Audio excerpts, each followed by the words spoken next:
Hi folks, this is Surya. Welcome to my YouTube channel. இன்னைக்கு நம்ம என்ன பார்க்க போறோம்னா இந்தியன் 2 அந்த படத்தோட மூவி ரிவ்யூ தான் பார்க்க போறோம். ஸோ அந்த படத்தில் வந்து பார்த்தீங்கன்னா அஃப்கோர்ஸ் உங்களுக்கே தெரியும் கமல்ஹாசன், சித்தார்த், பிரியா பவனிஷகர், குல்புதி சிங், காஜல் அகர்வால், ஜெகன், அப்புறமேட்டு இறந்து போன விவேக், மனோபாலா, நெடுமுடி வேணு, இன்னும் பல பேர் நடித்து இந்த படத்தை வந்து சங்கர் அவங்க தான் வந்து டைரக்ட் பண்ணியிருக்காங்க. ரவிவர்மன் வந்து சினிமோட்டோகிராஃபி பண்ணியிருக்காங்க.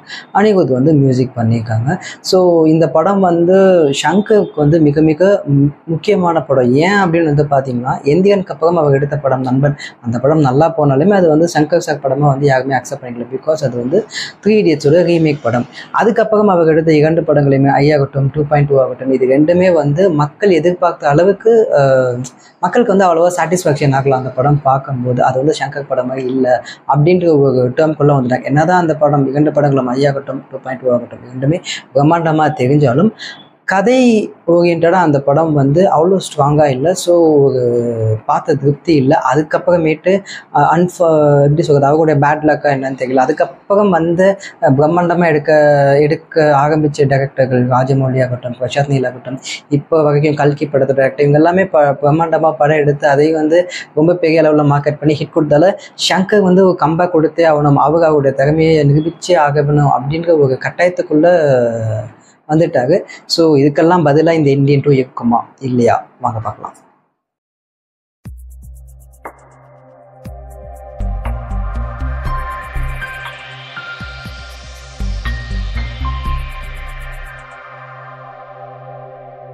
ஸோ இந்தியன் 2 ஃபஸ்ட்டு இந்த படத்தோட பாசிட்டிவ் பார்த்துக்கலாம். ஃபஸ்ட்டு பாசிட்டிவ் வந்து பார்த்தீங்கன்னா படத்தோட மியூசிக்.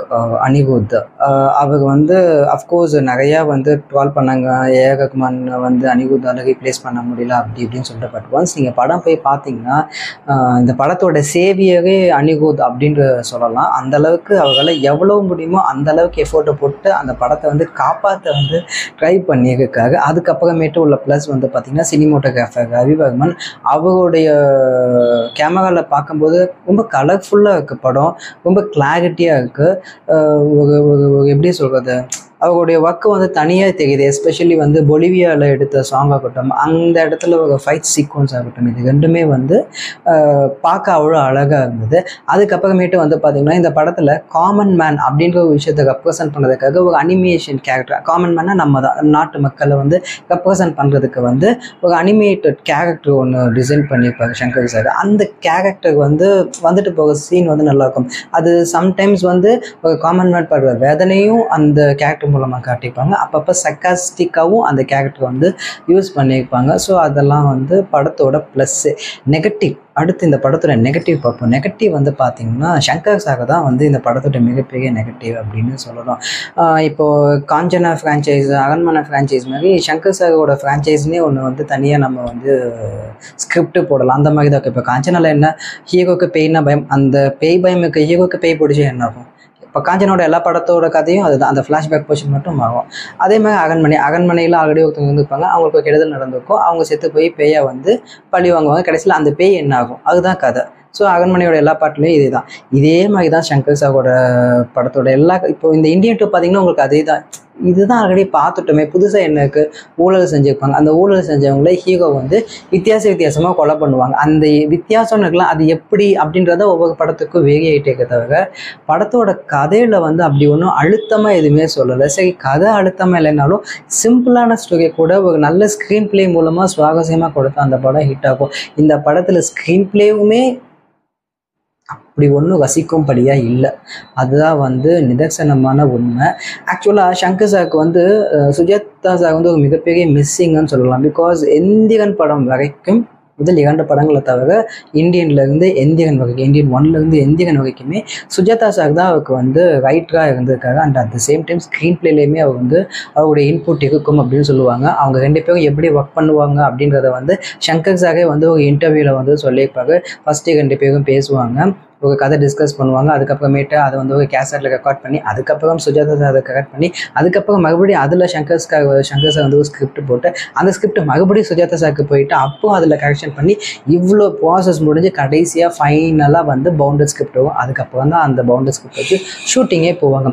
பட் அவங்க இல்லாத இடத்த வந்து ஐ படத்தில் வந்து சுபா வந்து ரைட்டராக போட்டாங்க, காகே ரைட்டராக போட்டாங்க, வேலைக்கு ஆகல. அதுக்கப்புறமேட்டு 2.0 ஜெயன் பகவான் வந்து ஒர்க் பண்ணாங்க. சங்கர் சாரோட அவங்க வசனம்லாம் எழுதியிருப்பாங்க. பட் அதுவுமே அவ்வளோவா வந்து திருப்திகரமாக இல்லை. இந்த படத்தில் வந்து பார்த்திங்கன்னா 4 டயலாக் ரைட்டர்ஸ் வந்து இருக்காங்க. ஜெயமோகன், கபிலன் வைரமுத்து, அப்புறமேட்டு லக்ஷ்மி சரவணகுமார், சங்கர் ஷா உட்பட மொத்தம் 4 பேர் இந்த படத்துக்கு வந்து ரைட்டாக. இவங்க 4 பேர் இருந்தாலுமே இந்த படத்தில் வந்து சொல்லும்படியாக அப்படி ஒன்றும் பெரிய ஒரு புது விஷயத்தெல்லாம் காட்டலை. ஒரு டாக்குமெண்ட்ரி படம் பார்த்த மாதிரி தான், இன்னும் சொல்லப்போனால் நியூஸ் சேனல் பார்த்த மாதிரி தான் இருக்கும்.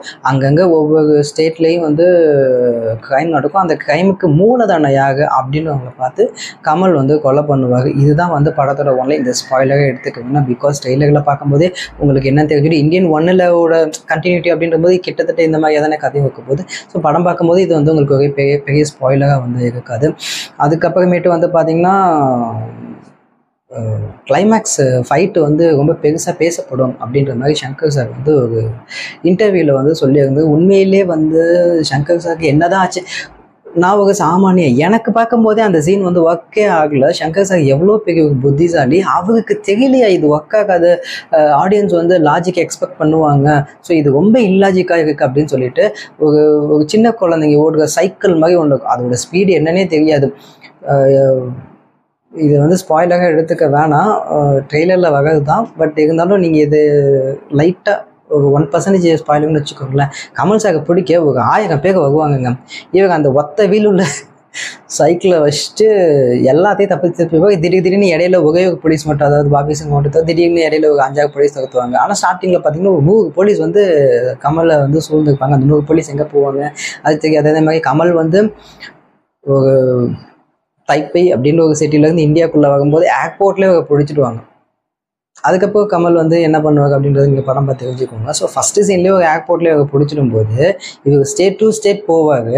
அப்போது கண்டிப்பாக ஏதாவது ஒரு டிரான்ஸ்போர்ட் மூலமாக தானே போகணும். அதில் ஒரு டிரான்ஸ்போர்ட் மூலமாக கமல் வந்து மாட்டில் ஒரு வாட்டி கூடவா அவங்க வந்து பிடிக்கிறதுக்கு வந்து போலீஸ் வந்து பிளான் பண்ணல. அதெல்லாம் வந்து யோசிக்க வைக்கிது நம்மளை.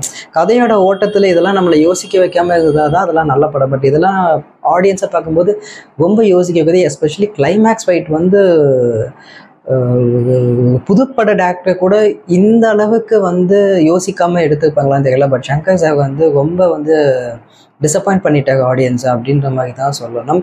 ஸோ அதுக்கப்புறமேட்டு படம் முடிஞ்சதுக்கப்புறம் லாஸ்ட்டாக வந்து இந்தியன் 3யோட அந்த ஒரு கிளிம்ஸ் ஒன்று வரும். என்னை கேட்டால் இந்த படத்தை ஒரே பார்ட்டாகவே ரிலீஸ் பண்ணிக்கலாம். அந்த கிளிம்ஸில் இருந்த கூட படம் கொஞ்சமாச்சும் காசு கொடுத்து பார்த்ததுக்கு கொஞ்சம் பக்தியாக இருந்துக்க பரவாயில்லப்பா அப்படின்னு சொல்லிட்டு அதை பார்க்கும்போது ஏதோ ஒன்று இருக்குடா இந்த இந்தியன் 3ல் ஏதோ ஒரு ரசிக்கும்படியான விஷயம் இருக்கும் போல அப்படின்ற மாதிரி வந்து அந்த கிளிம்ஸில் இருந்தது. ஸோ இவங்க வந்து நிறைய விஷயத்தை எடிட் பண்ணி ஒரே பார்ட்டாகவே ரிலீஸ் பண்ணியிருந்தா கூட இந்த படம் வந்து கொஞ்சம் அபோவ் ஆவரேஜாக இருந்திருக்கக்கூடிய பாசிபிலிட்டிஸ் இருந்திருக்கு. 2 பார்ட்டாக எடுத்து இந்த செகண்ட் பார்ட்டில் வந்து நிறையா விஷயம் தேவையில்லாத விஷயம்லாம் இருக்குது. சமுத்திரக்கனி வகை சீன்லாம் வந்து பார்த்தீங்கன்னா அவங்க வந்து ஒரு சீனில் நல்லவங்கம்பாங்க, இன்னொரு சீனில் கெட்டவங்க, அதுக்கு பின்னாடி ஒரு லாஜிக் ஒன்று வச்சுப்பாங்க. லாஜிக்லாம் அக்செப்டே பண்ணிக்கவே முடியாது.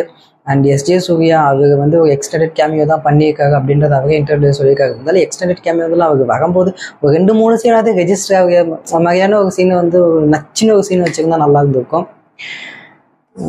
கேமியோன்னா எப்படி சொல்கிறது, அட்மாஸ்பியர் ஆர்டிஸ்ட் மாதிரி வந்துட்டு போகிற மாதிரி இருக்கும் எஸ்ஜே சூர்யாவோடது. அப்புறமேட்டு மேக்கப், ஐயோ அது அது அது ஒரு மிகப்பெரிய மைனஸுங்க. இந்தியன் 1ல் மேக்கப் அவ்வளோ சூப்பராக இருக்கும், தத்துவமாக இருக்கும். அது கமல் சாகாவே அது அடையாளமே தெரியாது, அது கமல் சாகா அப்படின்ற ஒரு அடையாளமே தெரியாது. இதில் மேக்கப் வந்து பார்த்தீங்கன்னா அதில் கமல் கிழவனாக இருந்தாலும் பார்க்க கொஞ்சம் ஹேண்ட்ஸமாக இருப்பாருங்க. இதில் கமல் வந்து அந்த மேக்கப் பார்க்க சகிக்கலை. அது ஒரு மாதிரி எப்படி சொல்கிறது, ஏதோ டெட் பாடி மாதிரி இருந்ததுங்க. ஒரு டெட் பாடி நடந்தால் ஓடுனா எப்படி இருக்கும் அந்த மாதிரி இருந்தது மேக்கப்பு வந்து இந்தியாவிலேயே போட்டாங்களா இல்லை ஃபாரினுக்கு வந்து போட்டாங்களா தெரியல. இந்தியன் 1க்கு வந்து ஒரு வெளிநாட்டு ஆள் தான் வந்து போட்டாங்க. ஸோ இந்தியன் 2 இப்போ வந்து டெவலப் ஆகிடுச்சு. இப்போ பாஸ்தட்டிக் டெவலப் ஆயிடுச்சு, அந்த மேக்கப்போட அந்த லேயர் வந்து ரொம்ப தின்னாயிடுச்சு அப்படின்லாம் சொல்கிறாங்க. பட் அதுவே நல்லா தான் இருந்தது. நம்ம ஊர்லேயே போட்டுப்பாங்கன்ற மாதிரி தான் நான் நம்புகிறேன். பிகாஸ் இது வந்து கோப்ரா படத்தில் விக்ரம்க்கெல்லாம் போட்டிருப்பாங்கல்ல, அந்த ஒரு மேக்கப் மாதிரி தான் ஏதோ மாஸ்க்கை கழட்டி போட்ட மாதிரி இருந்தது. அப்புறம் அந்த கிளைமேக்ஸ் ஃபைட்டில் இன்னொரு காமெடி இருக்கும், கமலுக்கு வந்து சிக்ஸ் பேக் மாதிரி இருக்கும். அதெல்லாம் ஏன் வச்சாங்கன்னு தெரியல. இதெல்லாம் பார்த்தா ஆடியன்ஸ் வந்து என்னடா இதெல்லாம் நம்புகிற மாதிரியாடா இருக்குது அப்படின்னு அவங்களாம் கிளாப் சோகன்னு சொல்லிட்டு 2-3 சீன் வச்சுருக்காங்க. அது எல்லாமே வந்து ஏன்டா இந்த சீனை வச்சிங்க அப்படின்ற மாதிரி தான் வந்து இருந்துச்சு. ஸோ மொத்தத்தில் ஷங்கர் வந்து இந்தியன் 2 அது மூலமாக அப்டேட் ஆகிட்டாரா அப்படின்ற தெரிஞ்சிக்கக்கூடிய ஒரு படமாக இருந்தது. என்னை பொறுத்த வரைக்கும் அவர் அப்டேட் ஆகிட்டாருன்னு தான் சொல்லணும். இன்னும் வேறு ஏதாவது ஒரு நல்ல ரைட்டரோடு சேர்ந்து அவர் வந்து படம் பண்ணால் மேபி அவர் கம்பேக் வந்து கொடுக்கலாம். ஸோ ஷங்கர் சாருக்கு better luck next time. Indian 3 வந்து ரிலீஸ் ஆகுது எனக்கு தெரிஞ்சு டவுட்டு தான். பிகாஸ் இந்தியன் 2 நல்லா போனால் தான் இந்தியன் 3 வரும். இந்தியன் 2வே வந்து இவ்வளவு எனக்கு தெரிஞ்சு படம் பார்த்தா யாருமே நல்லா இருக்குன்னு சொல்லல. இன்டர்வல் ஒருத்தன் சொல்கிறான் செகண்ட் ஹாஃப் நல்லா இருக்கும் போல் அப்படின்னு சொல்லிட்டு. படம் முடிஞ்சதுக்கப்புறம் இன்னும் கொஞ்சம் பெட்டராக எடுத்துருந்துக்கலாம்னு சொல்லிட்டு இன்னொருத்தவங்க சொல்கிறாங்க. அதாவது ஒரு நல்ல படத்தை வந்து பார்த்திங்கன்னா இயக்குனர் டேரக்டர் பேர் படைசப்படும் போது ஒரு அப்ளாஸ் கிடைக்கும், ஸ்டாண்டிங் ஓவேஷன் கிடைக்கும். பட் இந்த படத்துக்கு வந்து படம் முடிஞ்சால் போகலாம் அப்படின்ற ஒரு மைண்ட் செட்டோட தான் ஆடியன்ஸ் வந்து இருந்த மாதிரி எனக்கு தெரிஞ்சிச்சு. ஸோ ஷங்கர் சார் வந்து கேம் சேஞ்சர் மூலமாவது கம்பேக் கொடுக்கணும் அப்படிங்கிறது என்னுடைய விஷ். ஸோ இந்த படத்துக்கு என்னுடைய ரேட்டிங் வந்து பார்த்திங்கன்னா 7.5 out of 10. இந்த வீடியோ பார்த்துட்டு உங்களுக்கு பிடிச்சிருந்தா லைக் பண்ணுங்கள், ஷேர் பண்ணுங்கள், கமெண்ட் பண்ணுங்கள், மறக்காமல் சப்ஸ்கிரைப் பண்ணுங்கள். தேங்க்யூ.